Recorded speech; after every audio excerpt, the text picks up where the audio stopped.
Donc, voilà, vous avez le petit message.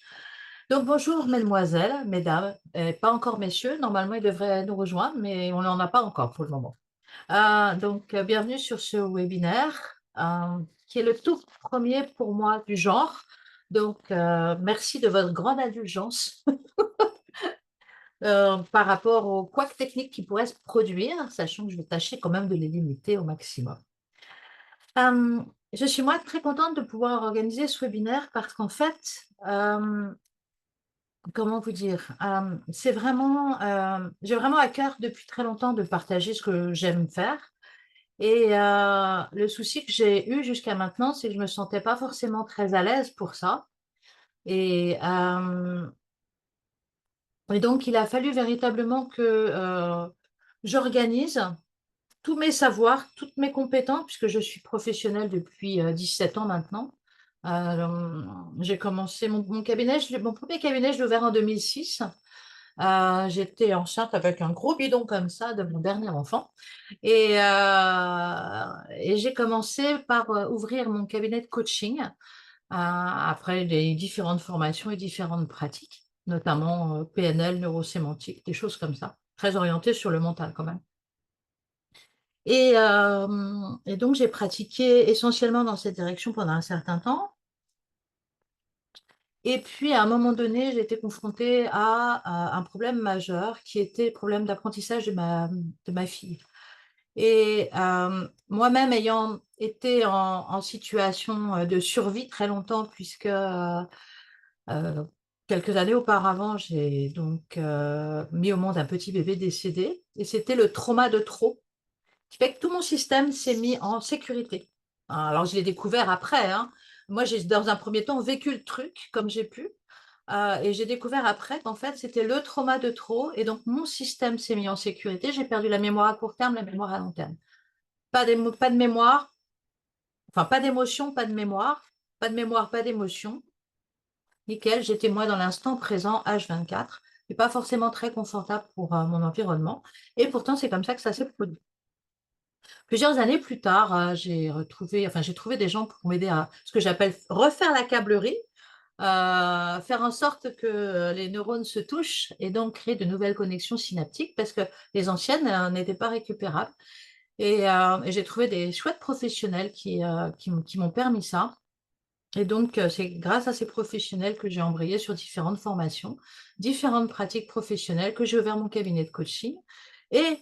Quand ma fille a révélé des difficultés d'apprentissage, j'avais déjà aussi cumulé quelques formations dans le domaine, euh, je veux dire, de l'apprentissage au sens large, puisque j'étais formée aux intelligences multiples déjà et aux cartes mentales.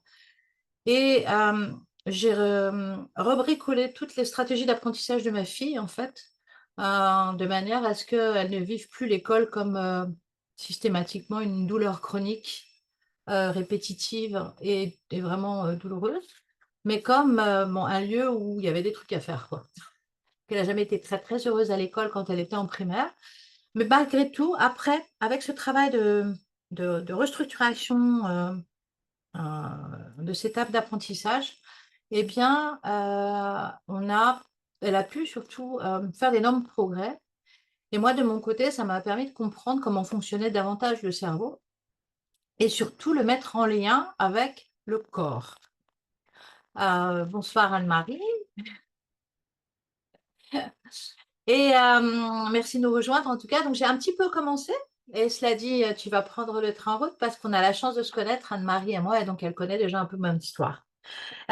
Donc rapidement, j'ai trouvé sur ma route, parce que je cherchais une solution, ce qu'on appelle les RMTI, donc Rhythmic Movement Training International, parce que c'est une structure internationale. En fait, c'est l'intégration des réflexes archaïques par les mouvements rythmiques. Je rentrerai dans le détail tout à l'heure, mais en gros, ce sont des mouvements faits avec répétition qui nous permettent de modifier substantiellement, voire considérablement, nos fonctionnements psychiques. Et je vous expliquerai tout à l'heure comment ça marche. Dans cette logique-là, les mouvements rythmiques d'intégration des réflexes archaïques, euh, ce qui est très en lien avec ça, en tout cas pour moi, j'ai fait le lien très vite, c'est la théorie polyvagale.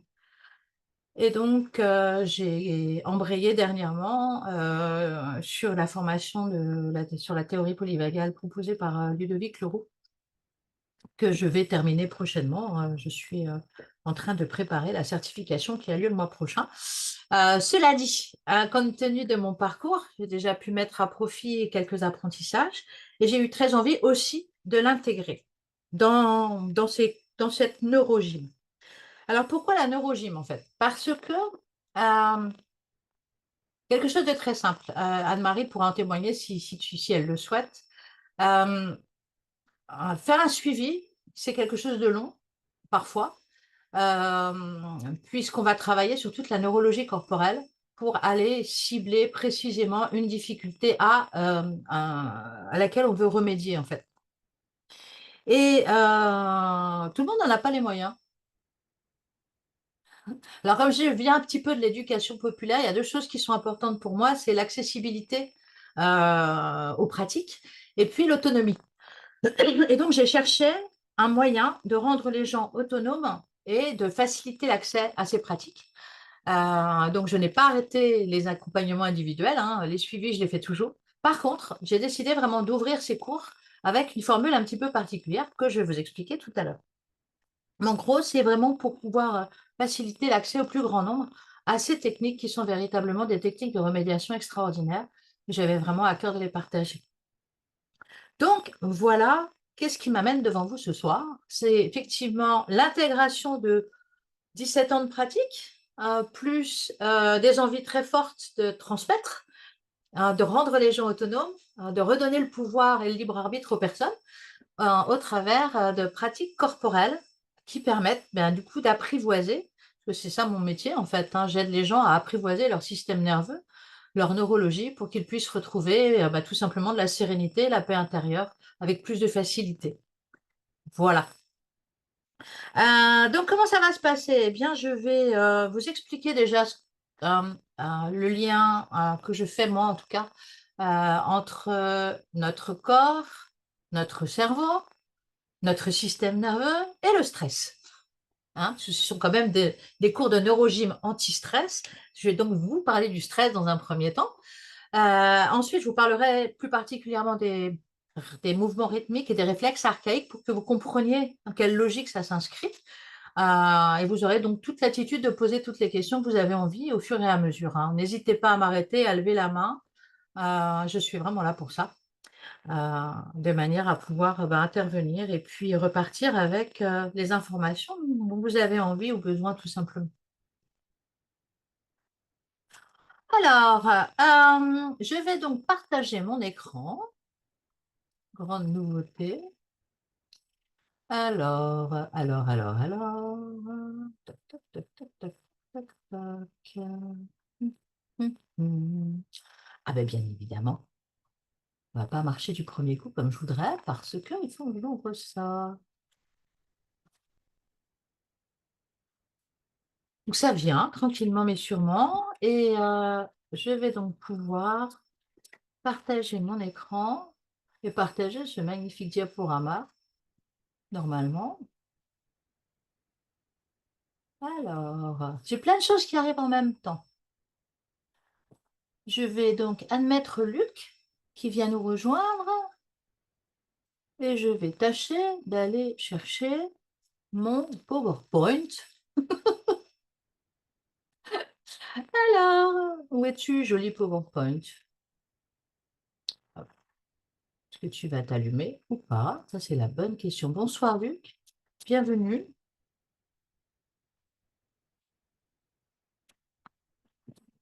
Et donc, nous avons déjà commencé, mais en tout cas, bienvenue. Merci d'être là. Et ce que je venais de dire tout simplement, c'est que je vais donc vous présenter la neurogym telle que je la conçois, en commençant par effectivement vous parler du stress, vous parler de ses manifestations dans le corps, et puis vous parler aussi des réflexes archaïques, ces mouvements, ces programmes humains qui nous permet justement d'avoir une réaction ou différentes réactions au stress et de pouvoir les apprivoiser. Je suis très embêtée parce que je n'arrive pas à partager mon super PowerPoint, donc je vais faire autrement. Mais vous l'aurez quand même, parce que je l'ai fait pour vous. Et que partant de ce principe-là, ce serait quand même dommage que vous ne puissiez pas y avoir accès. Alors, si je fais ça et que je fais ça, ah ah, je savais que je l'aurais. Tac, tac. Donc, le voici, le voilà. Donc, logiquement, vous voyez un petit peu, vous voyez ça, moi, j'ai plein de choses à l'écran, je me prends pour un cosmonaute là, ce soir. C'est extraordinaire. Alors, là, et hop, est-ce que vous voyez mon super diaporama avec ma page bleue, la neurogym Déstress ta vie? Vous voyez tous? D'accord, Je, super, merci. je vois le titre, mais après, il n'y a pas. Il y a le titre, un neurogym. Ah oui, voilà. Faut C'est mettre bon? en gros. Ok. Oui. Alors, c'est parti. Alors, j'ai une question à vous poser. On va Oh. commencer par un petit jeu quand même, histoire de se déstresser si toutefois on l'était. Quel est le point commun, d'après vous, entre ces trois animaux? Alors, vous avez le droit d'ouvrir vos micros. Le Mammifère, lapin. Alors, d'après vous, le point commun entre ces trois animaux? mammifère. Hmm. C'est des mammifères? Ah oui, c'est vrai. Allez, un deuxième point commun pour le même prix.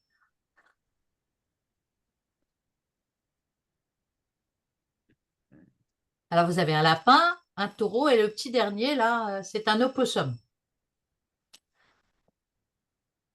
Ah, ah. Ça OK. court vite. Oui, le lapin court vite. Le taureau court aussi. L'opossum, ça lui arrive. Allez, un dernier essai, une dernière tentative. Mais ils sont poilus, mais c'est pas ça non plus. Pardon? Ils sont poilus, mais c'est pas ça non plus. Ah non, pas tout à fait.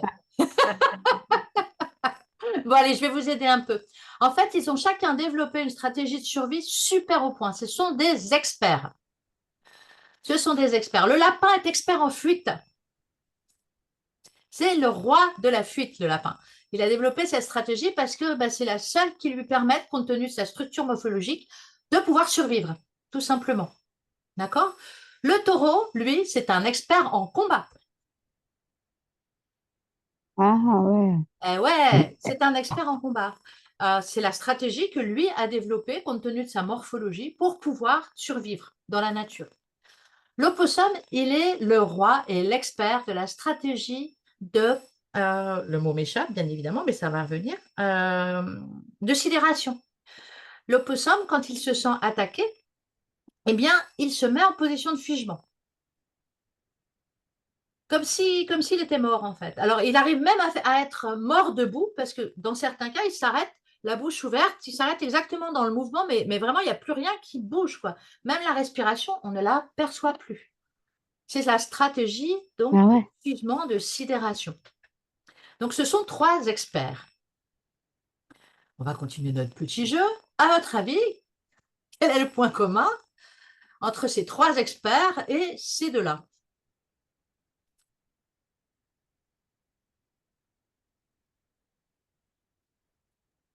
Ah, ah. Ben, ceux-là, ils sont pas stressés, hein. Ils n'ont pas l'air, non? Ils n'ont pas C'est-à-dire l'air que stressés, hein. eux, Non. ils ont développé en fait quelque chose d'extraordinaire, c'est qu'ils ont intégré le lapin, ils ont intégré le Oui, taureau, c'est ils ça. ont intégré l'opossum.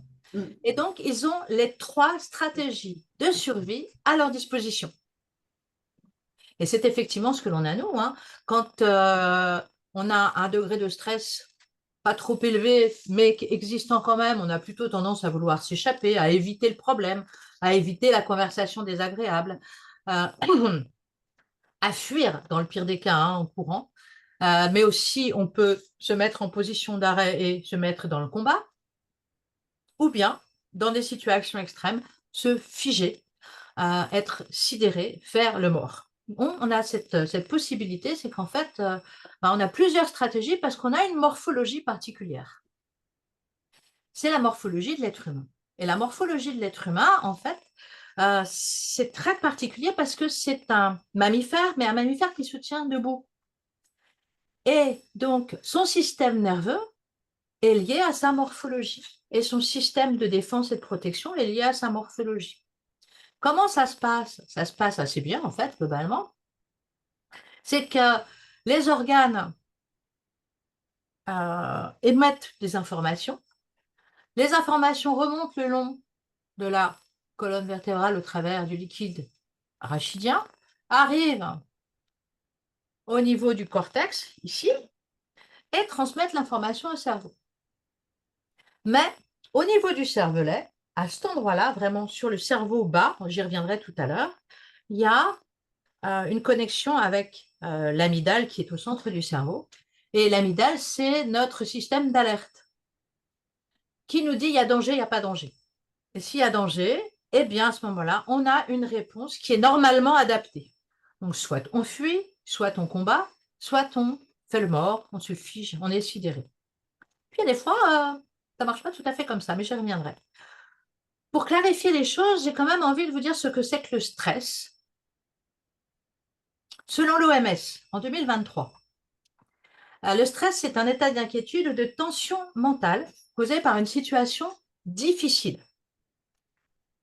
C'est-à-dire une situation qui dépasse a priori nos capacités. Ok?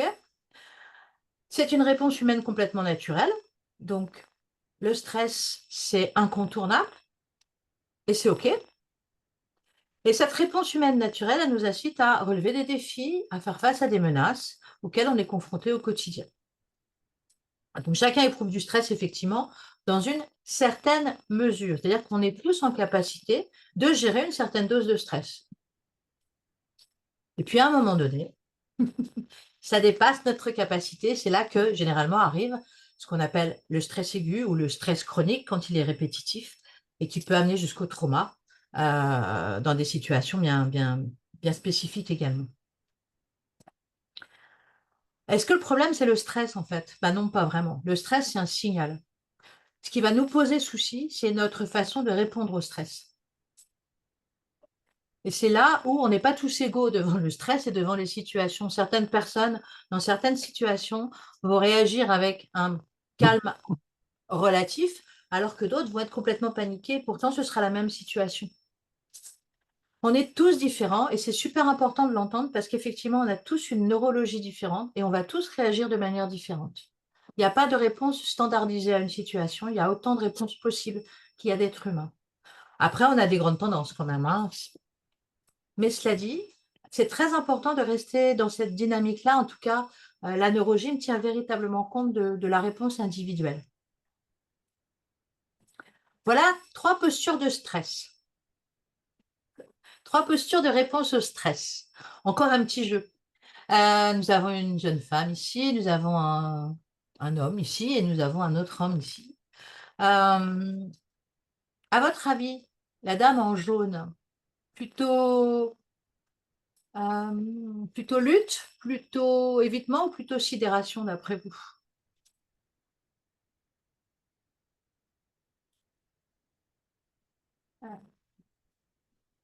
Lutte.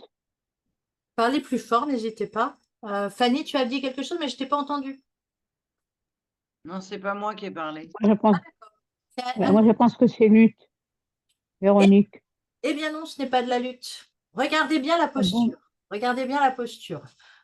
Elle est pas tout, elle fait pas vraiment face à l'interlocuteur. D'accord? Elle Elle a évite.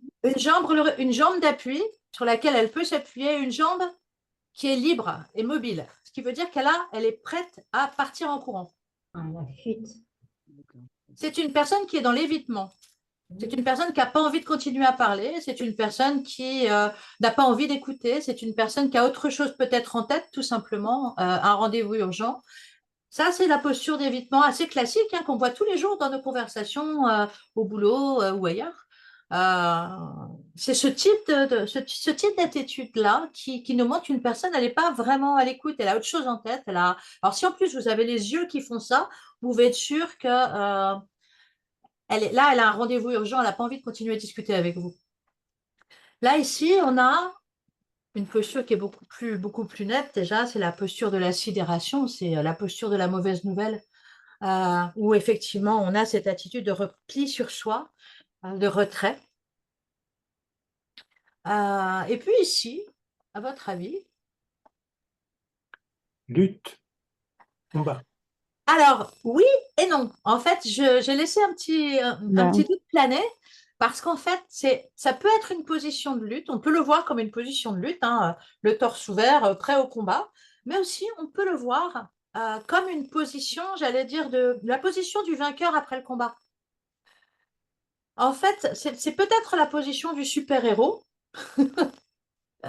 mais le super-héros, il ne faut pas oublier que quand il se sent super-héros, c'est qu'il vient de combattre les méchants et qu'il a libéré les méchants et qu'il est encore sous le coup de l'adrénaline, de la noradrénaline, je vais y arriver, et du cortisol. Donc, il a encore ça dans le corps qui lui permet d'être véritablement dans une posture bien campée quand même, hein, même s'il n'est plus complètement dans la lutte.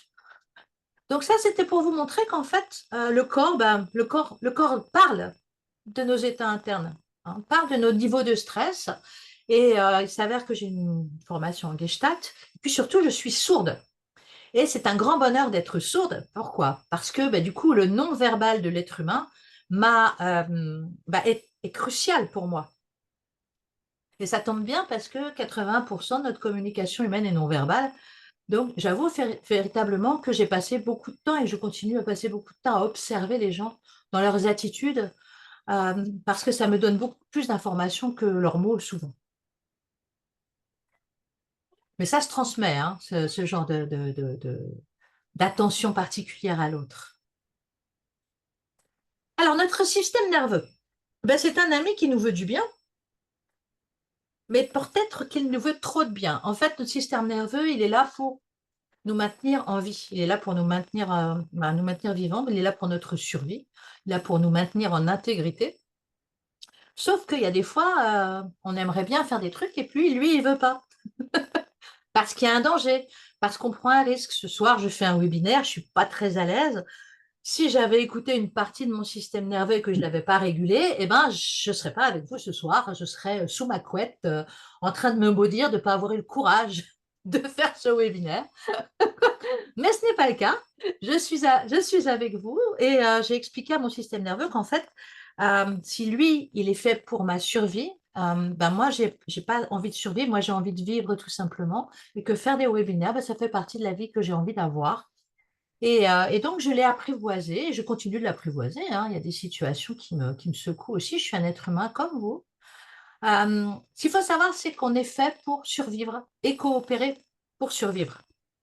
On n'est pas fait pour le bonheur, hein. On n'est pas fait pour être heureux.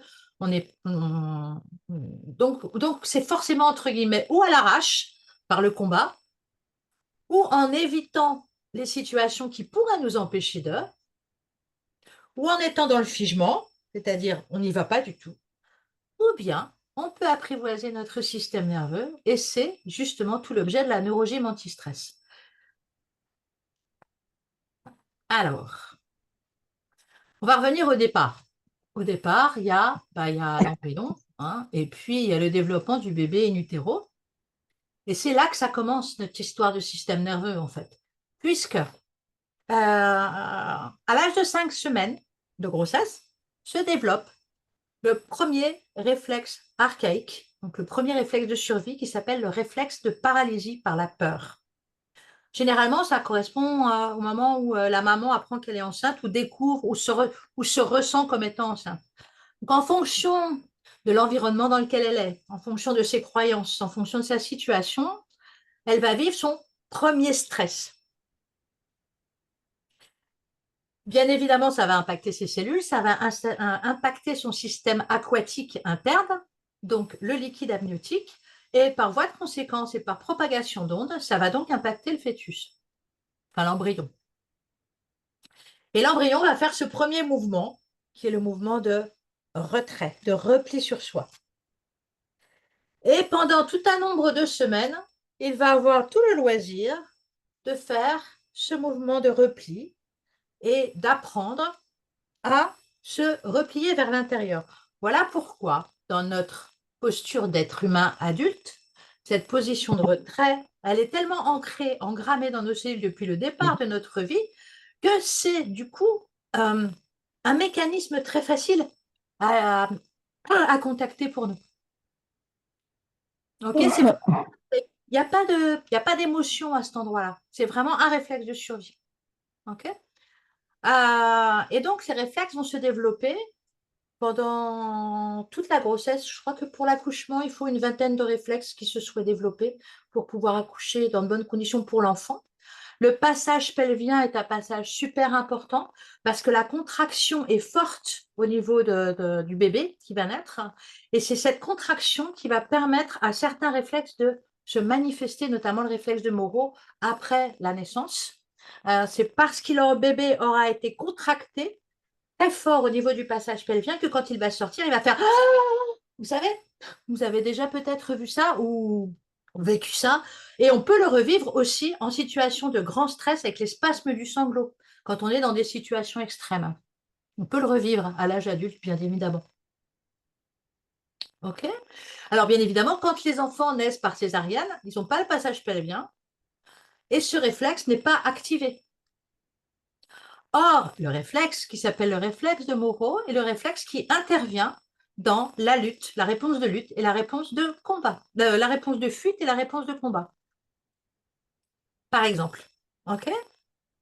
Donc, on se rend bien compte que nos réflexes de stress sont des réflexes qui sont vraiment les premiers de notre histoire de vie. Pourquoi? Parce que ce sont les premiers dont on a besoin pour survivre, tout simplement. OK? Est-ce qu'il y a des questions par rapport à ça ou est-ce que c'est OK pour vous? Bien, alors à la naissance, il y a aussi un gros truc qui nous arrive, c'est qu'on arrive avec 100 milliards de neurones, c'est-à-dire à peu près notre banque de neurones pour toute la vie. Mais j'avais une C'est juste... Oui, j'avais une petite question. oui. Est-ce que un enfant qui va naître sous césarienne, Mhm, du coup, qui aurait pas ce que tu as expliqué, le passage pelvien, mhm. est-ce que ça voudrait dire qu'il n'a pas justement naturellement cette réponse de fuite et de combat? Exactement, c'est-à-dire qu'en fait, on va avoir des enfants, moi je les vois en cabinet, hein, on va avoir des enfants soit qui sont trop ouverts, trop dans l'ouverture, et donc euh, qui ne savent pas se protéger, Mhm. ou alors, dans le contraire, trop dans la fermeture, et donc qui n'arrivent pas à être en lien avec les autres. Et Mhm. généralement, le truc qui se passe, c'est que quand ces réflexes-là n'ont pas pu être activés correctement, il y a ce qu'on appelle une chaîne de réflexes, hein. Il y a des réflexes en chaîne. Et donc, il y a tout un tas d'autres réflexes qui ne vont pas pouvoir s'activer non plus et qui vont provoquer d'autres difficultés en chaîne en conséquence également. D'accord. OK? Donc, oui, oui, effectivement, les naissances par césarienne, alors moi, je n'ai rien contre la médecine moderne, loin de là. Au contraire, la médecine du XXIe siècle est une chouette médecine. C'est comme tout, si on en abuse, ça craint. Par contre, c'est une chouette médecine quand même. Donc, ce serait dommage de ne pas y avoir accès. En revanche, tout ce qui est accouchement programmé, ce qu'on appelle les accouchements de confort, les césariennes de confort, parce que ça existe encore aujourd'hui, hein, les mamans et les papas ne se rendent pas compte à quel point c'est dommageable pour leur enfant, quoi. Mais du coup, c'est dommageable pour leur enfant quand il va devenir adulte aussi. Et ça, je vais venir. Donc, on est avec nos 100 milliards de neurones, c'est-à-dire notre banque de neurones pour toute la vie. Est-ce que ça a répondu à ta question, Luc? Oui, merci. OK. Euh, et, euh, et donc, les réflexes primitifs vont pouvoir se mettre en place. Donc là, j'en ai mis quelques-uns, hein. Je vous en ai parlé de deux notamment, hein, le réflexe de retrait, le réflexe de paralysie par la peur qui se met en place à la 5e semaine de grossesse, le réflexe de Moro. Donc, on voit bien l'ouverture, hein, on a aussi le réflexe de succion qui se met en place aussi pendant la grossesse, hein. On a le réflexe des points cardinaux. Vous savez, quand vous touchez la bouche d'un enfant, il tourne la tête du côté où vous le touchez au niveau de la bouche, hein.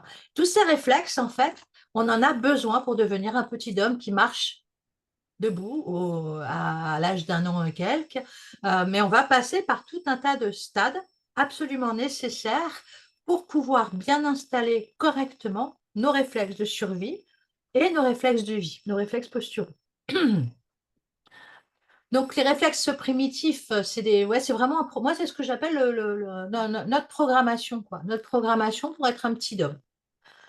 Et la chose qui est magique, c'est que autant on est avec nos 100 milliards de neurones, mais nos 100 milliards de neurones, ils ne se touchent pas encore. Qu'est-ce qui va faire en sorte que les neurones se touchent et créer donc la possibilité à l'influx nerveux et à l'information de structurer le cerveau? Eh bien, c'est la stimulation. Alors, comment ça marche?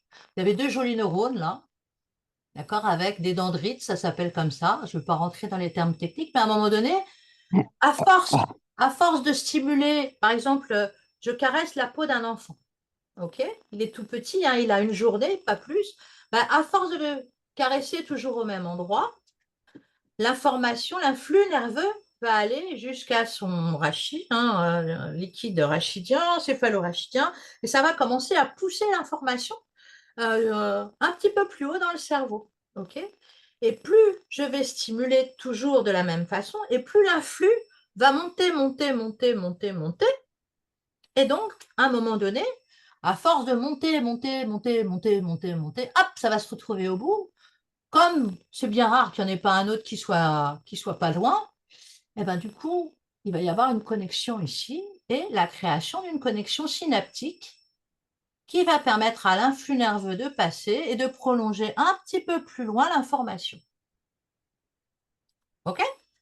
Alors, tac, tac, tac, tac, tac, tac, tac. Je l'avais tout à l'heure et il a disparu. Je crois que mon chat a joué avec, en fait. J'avais préparé un super fil électrique. Bon, c'est pas grave. Il fallait bien qu'il y ait un truc qui ne soit pas là. En fait, vous imaginez un fil électrique pour que l'influx, pour que comment dirais-je, l'électricité passe, sans poser de difficulté de parasitage avec le fil d'à côté, on met une gaine électrique, enfin une gaine plastique autour. OK? Eh bien, cette gaine plastique, ça marche aussi sur le cerveau, ça s'appelle la gaine de myéline. D'accord? Donc, en fait, à force de faire passer l'information toujours au même endroit, petit à petit, va se tresser autour des neurones une gaine de myéline qui va protéger le neurone, la connexion, et qui va permettre petit à petit de creuser le chemin jusqu'à temps que cette voie de circulation de l'information soit complètement sécurisée. Alors, ça donne quoi? Ça donne ça. Au début, petite stimulation, donc on crée le chemin, c'est vraiment ouvrir la voie hein, avec la machette et puis le coupe-coupe. C'est un peu ça quand même, hein, l'information, elle fait ce qu'elle peut. Elle va de neurone en neurone, mais elle fait ce qu'elle peut. Mais à force de toujours donner la même stimulation, eh bien, on finit par creuser le chemin. À force de creuser le chemin, il y a de plus en plus d'informations qui peuvent circuler au même endroit, et ça finit par devenir une autoroute de circulation de l'information. Et donc, pour arriver à cela, la seule chose à faire, c'est la répétition de la stimulation. Voilà pourquoi on ne peut pas apprendre sans échouer et sans répéter. C'est aussi simple que ça, en fait. Donc, quand on dit l'échec, quand on a, j'allais dire, une mauvaise relation à l'échec, c'est qu'on ne sait pas comment fonctionne le cerveau. À partir du moment où on sait comment ça fonctionne, on se doute bien que l'échec, il est juste incontournable. Et que l'entraînement et l'échec font complètement partie de notre évolution. Donc, soyez content d'échouer, vous êtes en train de créer de nouvelles connexions neuronales. En tout cas, de vous en donner l'autorisation. Hein. Et donc, plus la voie de circulation de l'information est large, et plus on va pouvoir, du coup, exécuter des choses en automatique et traiter de l'information en même temps. Quand on apprend à lire, au départ, c'est BA, bas, puis après, on lit bas, puis après, on lit bateau d'un seul coup, puis après, on est même capable de lire plusieurs mots qui se suivent. Hein. Quand on fait de la lecture rapide, on apprend ça. On est capable de lire la moitié d'un texte en 3 secondes, quoi. Pourquoi? Parce que c'est encore une fois, c'est de l'entraînement et de l'entraînement. Quand on parle de réaction au stress, plus on s'entraîne à des situations d'inconfort, plus on est à l'aise avec l'inconfort et moins on stresse, par exemple. OK? Est-ce que c'est clair tout ça? Ouais? Alors, je continue. On va parler donc d'autres réflexes un petit peu, mais c'est toujours dans le même prolongement. Donc, la stimulation crée l'influx nerveux qui crée le circuit neuronal. Et le circuit neuronal, bah, du coup, enfin, les circuits neuronaux créés par ces stimulations bah, vont créer finalement l'architecture de notre cerveau et du coup notre façon de penser. Je vais vous parler du réflexe amphibien. Pourquoi? Bah, parce que quand j'ai fait ma formation en 2017, j'ai découvert que mon réflexe amphibien n'avait pas du tout émergé. Je parlerai du cycle de vie des réflexes un petit peu après. Mais du coup, moi, je n'avais pas passé ce cap-là. J'avais pas de réflexe amphibien. Vous me direz, oui, et alors, où est le problème, quoi? Ben, le problème, c'est que le réflexe amphibien, c'est le réflexe qui permet, vous savez, quand le bébé il commence à poser ses mains par terre et à relever le buste, comme on voit ici sur la photo, là, il a un bras d'appuyer, et là, celui-là, pas encore. Hein. Donc, il est en train d'apprendre à relever le buste. OK? Et puis, le réflexe amphibien, c'est quand le bébé arrive bien à tendre ses deux bras sur le sol et à replier une jambe. À quoi ça sert? Ben, ça sert à deux Bien. Ça sert à deux choses. La première chose, ça sert à préparer le quatre pattes. Donc, c'est pas rien quand même. Hein. La deuxième chose, c'est que ça sert au bébé à augmenter la conscience qu'il a de son environnement. Vous le ferez chez vous, puis vous me raconterez. Allongez-vous par terre, posez vos deux mains vraiment bien tendues sur le sol et essayez de regarder derrière. Vous allez voir, vous allez être bloqué au niveau du cou. Par contre, repliez une jambe comme une grenouille, faites la même chose, vous allez voir, vous allez pouvoir regarder loin derrière. Et donc, vous allez avoir une appréhension de votre environnement beaucoup plus large et ce sera beaucoup plus facile de vous situer dans l'espace. À, à aujourd'hui, compte tenu de la clientèle qui est la mienne, à 97%, une personne qui a du mal à trouver sa place dans l'existence, c'est un réflexe amphibien qui pose problème.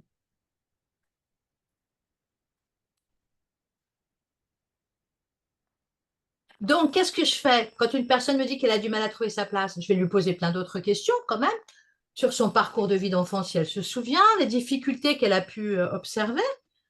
Et puis bah, je vais la mettre en situation et je vais tester son réflexe amphibien. Et dans 97%, le réflexe amphibien est soit pas émergé du tout, soit pas encore intégré. Ça crée d'autres parasitages, je vais y revenir.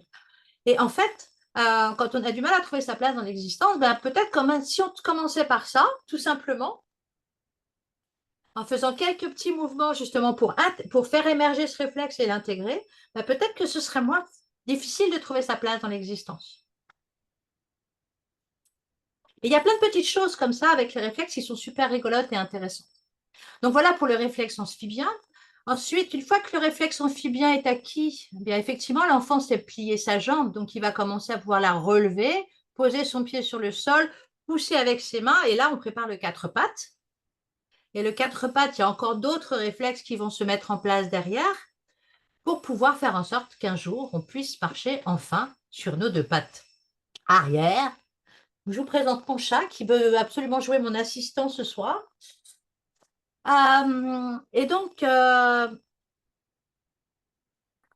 les réflexes, finalement, ils ont quatre grands rôles. Ils ont un rôle de protection et de survie. Exemple, j'ai mon réflexe de paralysie par la peur, mon moro, tout ça est bien intégré. J'ai passé une enfance qui m'a permis d'intégrer tout ça très correctement. Puis un jour, j'ai un accident de voiture. Et dans l'accident de voiture, je rentre dans la voiture de devant et par réflexe, hein, par compensation, je vais en arrière.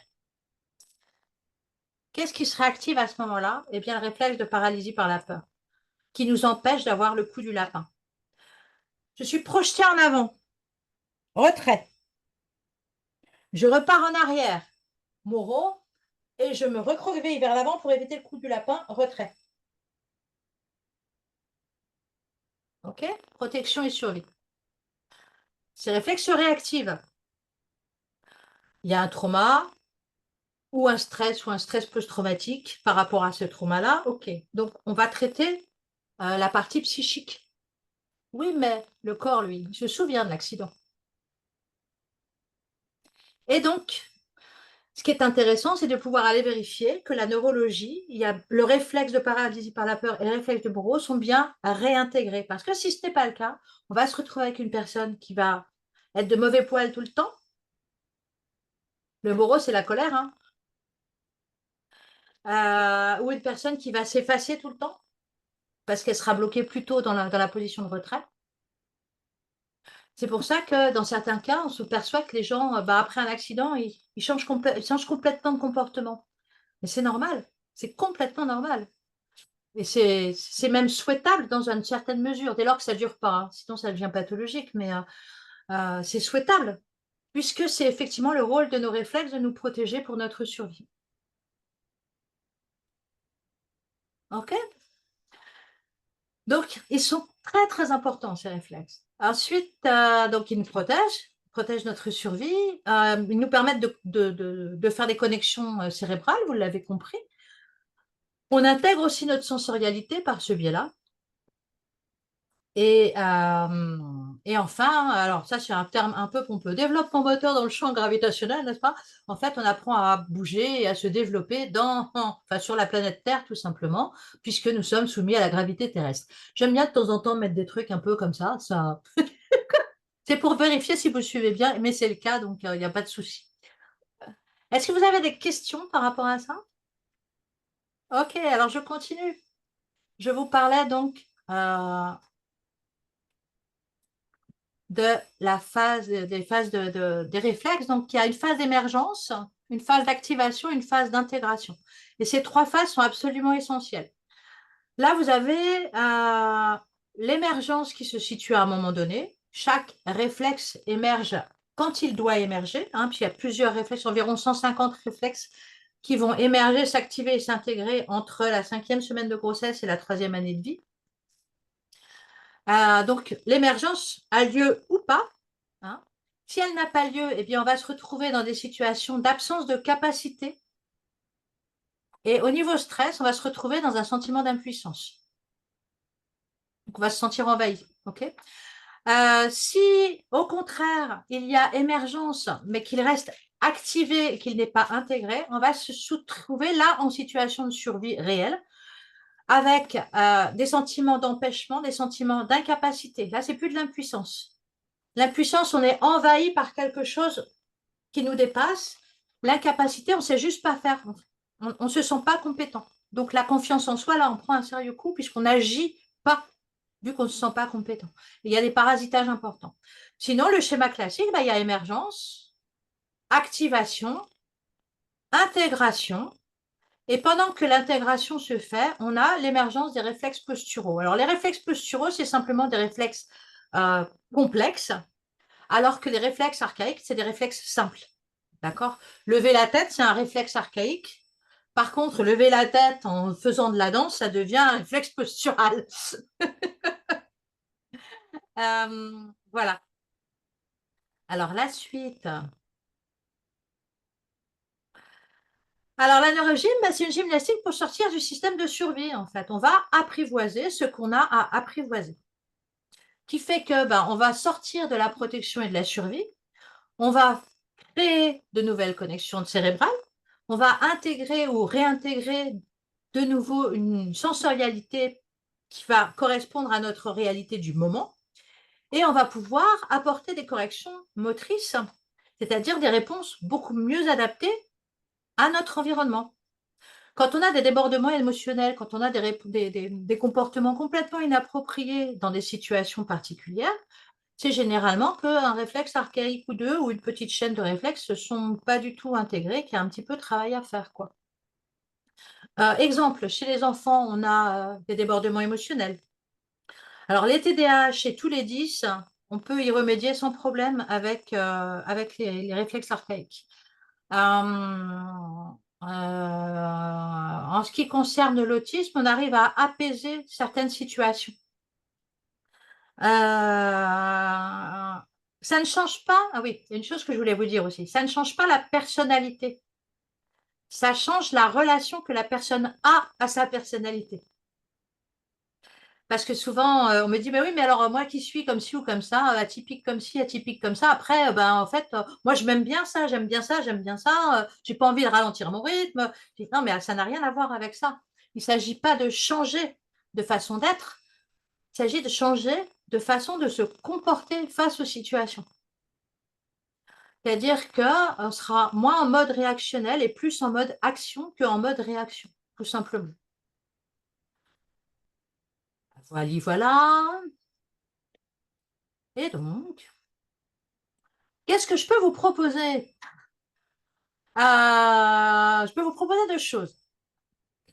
Pour celles et ceux qui ne sont pas loin, pour l'instant, je propose la chose suivante. Donc, des cours qui vont avoir lieu tous les mercredis, de 15h30 à 17h30, pendant 2 heures.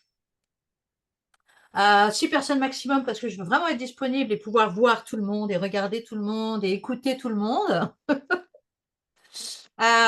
Donc, c'est une inscription sur Calendly tout simplement. Et puis, vous allez, à chaque participant, je remets pour l'instant, ça c'est la maquette, hein.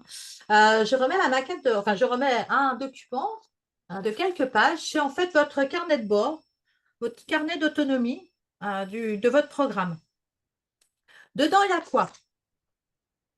Alors, est-ce que je peux partager ça aussi? Oh, je fais plein de nouveautés nouvelles ce soir. Euh, Oui, mais non, je vais faire autrement. En fait, à l'intérieur, vous allez trouver bien évidemment quelques explications dont vous avez besoin. Et puis, on va trouver 4 étapes, en fait. La première étape, je vais vous demander d'imaginer votre rêve d'une vie sans stress. Qu'est-ce que vous auriez envie de réaliser si vous n'étiez plus sujet au stress? Vous pourrez même le dessiner, puis je vous demanderai peut-être aussi, si vous avez envie, de confectionner un petit objet qui peut manifester votre objectif, votre but par rapport à une vie sans stress. L'étape 2, on va identifier ensemble votre plus grand stresseur, votre plus grande peur, celle qui vous empêche de. OK? Troisième étape, on va imaginer ce que serait votre vie, voilà, ce que serait votre vie en réalisant cet objectif si vous n'aviez plus cette plus grande peur ou ce plus grand stresseur. Et à partir de là, on va commencer à s'amuser parce que vous allez avoir à faire 1, 2, 3, 4 petits mouvements maximum que vous allez choisir dans une liste relativement simple. Alors moi, je vais vous dire, en fonction de votre rêve et de votre problématique, vous allez sélectionner dans telle partie, hein, dans telle zone, vous allez aller, et vous allez sélectionner un mouvement pour commencer, pas 36. Et on va travailler ce mouvement pendant le temps qui va nous rester, de manière à ce que vous puissiez vivre dans le corps ce mouvement avec le plus de perfection possible. Ensuite, on va faire un petit break ensemble, mais avant de faire ce petit break, moi, je vais vous évaluer, en fait, comment vous faites ce mouvement tout au début, la première fois que vous le faites, ou les premières fois en tout cas pendant qu'on est ensemble. Et donc, vous allez me dire si faire le mouvement est très difficile, plutôt facile, facile ou très facile. Il y a plein de critères comme ça. On va regarder tout ça ensemble. Et vous allez repartir chez vous avec votre programme d'entraînement pour 4 semaines. Au bout de 4 semaines, vous revenez faire un cours. On fait le point, on fait le bilan. Et peut-être vous allez repartir avec un autre mouvement, ou peut-être avec le même, mais encore à améliorer. Et bien évidemment, à la fin de chaque cycle de 4 semaines, je vous demanderai de faire le bilan de vos 4 semaines. Et quand on se revoit, on se revoit avec votre petit livret, on discute de tout ça, des changements qui se sont manifestés dans votre vie, et on voit où vous en êtes par rapport à votre projet, si vous avez envie de continuer, si vous avez d'autres choses qui se sont manifestées en cours de route. Auquel cas, on va travailler les choses qui se manifestent en cours de route et qui vous empêchent, encore une fois, d'aller là où vous avez envie d'aller. Et on ne va faire que ça. Mais on va faire tout ça. Et donc, on peut venir pour un cours, on peut venir pour plein de cours. Et aussi, on peut faire, alors moi j'ai prévu un petit programme qui s'appelle le programme de le système des stress en fait, avec un entretien individuel en amont de 30 minutes par téléphone ou en visio de préférence, parce que j'aime bien voir quand même. Ensuite, il y a ce fameux cours collectif qui est inclus dedans, bien évidemment, avec votre programme sur mesure, ça ne change rien. Votre livret de 4 semaines pour entraînement, c'est OK. Et on fait le bilan en visio, voir le bilan en direct si c'est possible. Et en individuel, cette fois-ci, pas pendant un cours. Voilà, c'est aussi simple que ça. Est-ce que j'avais autre chose? Non, je crois qu'on y est. Ah oui, ça c'est le stress, hein, les réponses au stress. En fait, on a un corps, système nerveux, cerveau, comme je vous disais tout à l'heure, avec des informations, enfin un système d'alerte qui est en veille, avec nos deux réponses adaptatives prioritaires, hein, qui sont la fuite, le combat. Et si on n'arrive ni à fuir ni à combattre, eh bien, on se retrouve dans un système de figement et de sidération. Alors, c'est le cas effectivement dans les violences subies, hein, c'est d'actualité. Moi, je travaille avec effectivement des personnes qui ont subi des violences sexuelles, mais pas seulement, des violences tout court aussi. Et puis quelques traumas aussi, ça m'arrive. Notamment chez les enfants, puisque c'est avec eux que j'ai le plus travaillé en fait les réflexes archaïques parce qu'ils sont très très réceptifs, parce qu'ils sont encore dedans depuis. Enfin, ils sont dedans encore, quoi. Alors, ils ont pas les protections mentales, intellectuelles que les adultes se sont fabriquées, avec justesse hein, d'ailleurs, hein, mais ils n'ont pas tout ça et donc ils sont beaucoup plus dans le corps et il y a des choses qui sont beaucoup plus rapides chez eux en termes d'effets. Mais t'es arrivé d'intervenir auprès d'enfants qui ont vraiment des pathologies lourdes qu'on a réussi à résorber complètement, quoi. Donc ça marche. Par contre, ça demande de l'entraînement, mais maintenant vous savez pourquoi il faut s'entraîner. Voilà moi ce que j'avais envie de partager ce soir avec vous. Donc, si vous avez des questions, c'est le moment. Je serais ravie de vous entendre. Des questions, des suggestions, des propositions, des envies, libre antenne. Oui, tu avais dit les gens qui sont près et les personnes qui sont loin. Tu proposes quoi? Alors, les personnes qui sont loin, je propose de me déplacer. Parce que pour le moment, c'est la solution la plus juste que j'ai trouvée, dans le sens où j'ai essayé déjà les séances en visio, c'est juste injouable. C'est juste injouable. Je sais bien que c'est ce qu'on me dit, oui, il faut faire des trucs par Internet aujourd'hui. Oui, oui, je suis bien d'accord. Mais moi, j'aime bien le contact humain. Donc déjà, il a fallu que je passe cette première étape. Et puis, pendant le confinement, pendant le Covid, j'ai testé avec les enfants. C'était juste injouable. Parce que un coup, le téléphone, il n'est pas bien. Un coup, la caméra, elle n'est pas bien orientée. Donc, alors, attends, arrête le mouvement. Remets la caméra comme ça. Attends, non, éloigne-toi. Enfin, c'est juste injouable. C'est injouable. On perd la dynamique, on perd le jeu, on perd le rythme, on perd tout. Donc, c'est contre-productif. Ce qui fait que la seule solution que je peux proposer, c'est OK. Ça vous intéresse, je peux venir faire une conférence, je peux venir faire une conférence, un atelier, je peux venir faire un cours.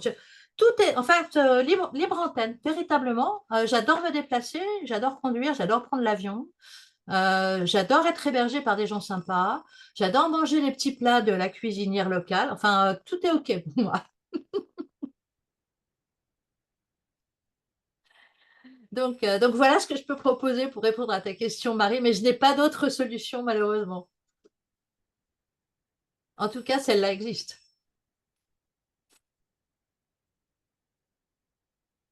D'autres points? Ou est-ce que j'ai été super limpide? Bon, alors si j'ai été super limpide, merci. Moi, je voulais te dire bravo et te féliciter pour ton premier webinaire. Je trouve que tu étais fluide et que voilà, tu es plus que bien débrouillé. C'était cool. Merci beaucoup, Fanny. Et Luc, je te vois, en fait, je te vois dans ta posture, il se passe plein de choses dans ta tête.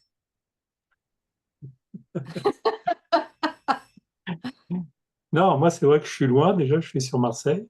Ah oui, ok. Euh, et, Non, je pense que je suis très fatigué. Et du coup, bah, j'ai eu du mal à me concentrer. Et c'est pour ça que je suis un peu comme ça, un peu éparpillé peut-être. Ok. Est-ce que je peux faire quelque chose pour... est-ce que tu as besoin de quelque chose en particulier pour avoir la sensation d'avoir saisi la substantifique moelle de ce qui s'est dit, ou est-ce que tu as l'impression, toi, d'avoir tout capté?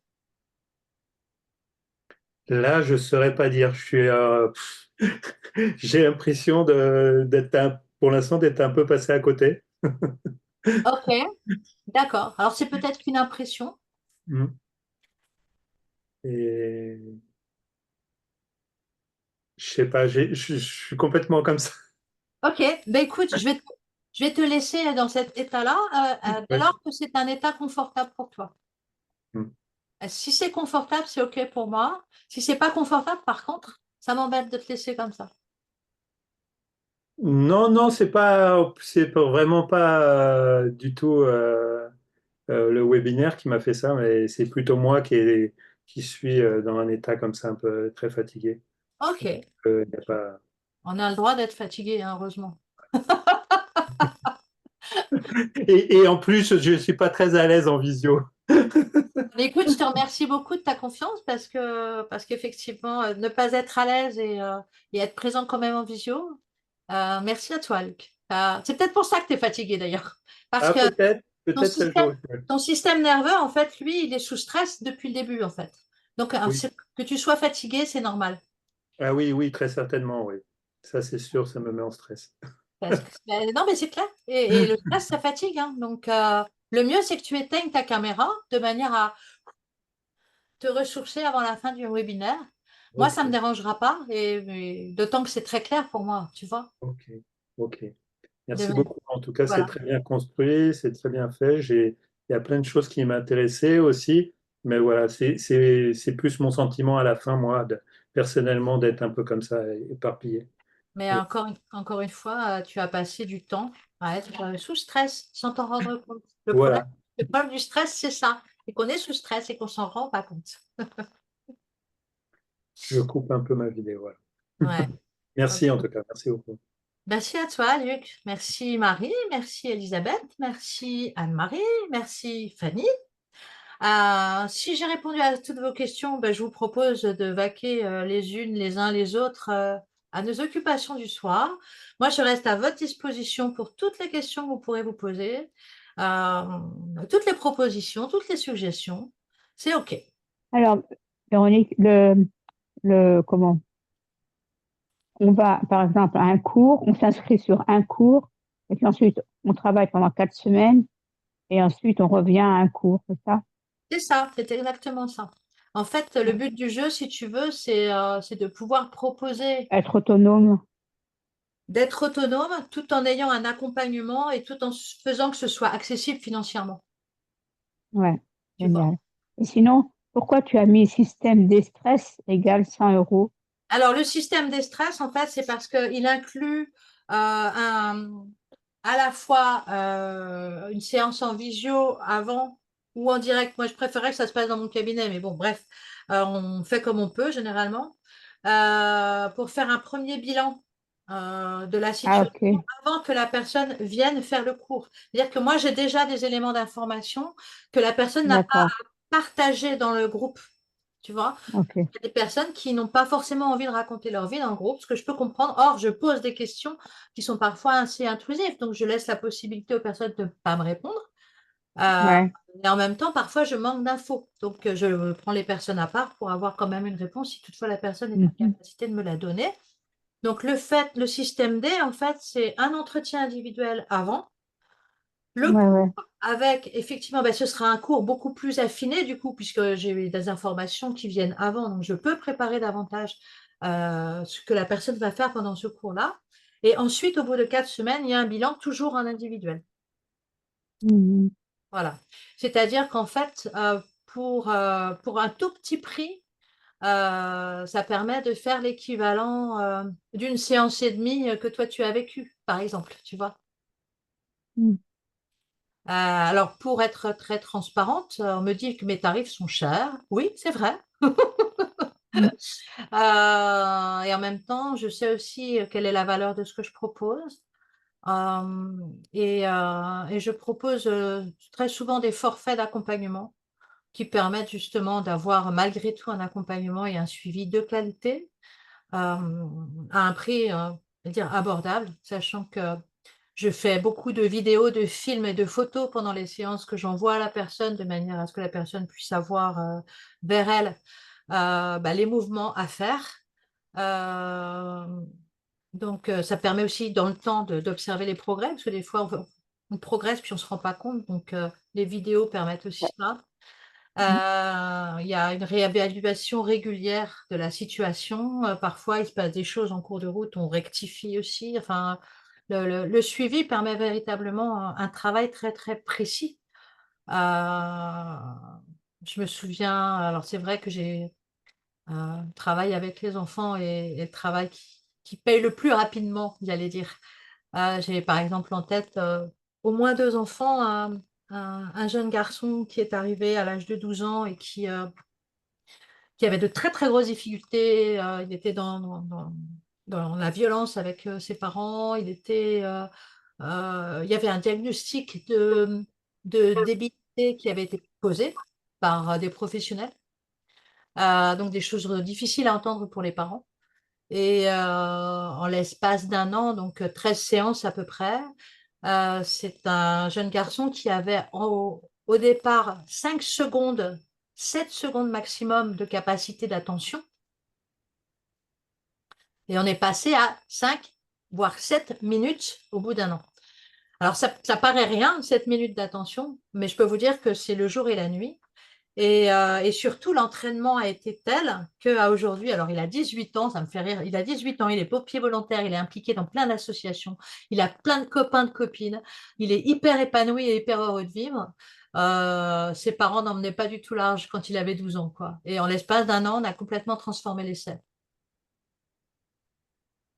Donc, donc oui, il y a des choses qui sont possibles. Ça demande de l'entraînement, c'est clair. Mais c'est possible. Alors, bien évidemment, avec il y a quelqu'un qui essaye de parler? Non, c'est OK. Donc, avec les adultes, on arrive aussi à de très belles choses. Des sensibilisations au stress. On arrive à véritablement à transformer pas mal de choses. Le complément avec la théorie polyvagale est très intéressant.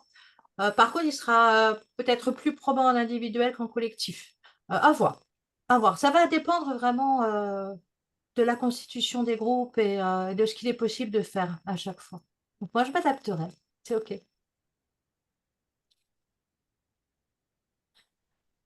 Est-ce qu'il y a d'autres questions? OK.